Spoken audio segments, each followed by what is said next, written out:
നടൻ സിദ്ധാർത്ഥും നടി അതിഥി റാവു ഹൈദരിയും വിവാഹിതരായി. അതിഥിയാണ് വിവാഹ ചടങ്ങുകളുടെ ചിത്രങ്ങൾ പങ്കുവച്ച് സന്തോഷവാർത്ത അറിയിച്ചത്. സിദ്ധാർത്ഥും അതിഥി റാവുവും ഏറെക്കാലമായി ലിവിംഗ് ടുഗെദർ ബന്ധത്തിൽ ആയിരുന്നു. 2021 മഹാസമുദ്രം എന്ന സിനിമയിൽ ഒരുമിച്ച് അഭിനയിക്കുമ്പോഴാണ് ഇരുവരും പ്രണയത്തിലാകുന്നത്. ഹൈദരാബാദിലെ പ്രശസ്തമായ ഹൈദരി കുടുംബത്തിൽ ജനിച്ച അതിഥി റാവു രാജകീയ പാരമ്പര്യമുള്ള താരമാണ്. ഇരുവരുടെയും രണ്ടാം വിവാഹമാണിത്.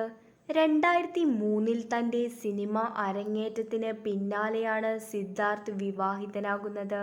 ഡൽഹിയിൽ നിന്നുള്ള തന്റെ ബാല്യകാല സുഹൃത്ത് മേഘ്നയെ ആണ് സിദ്ധാർത്ഥ് വിവാഹം ചെയ്തത്.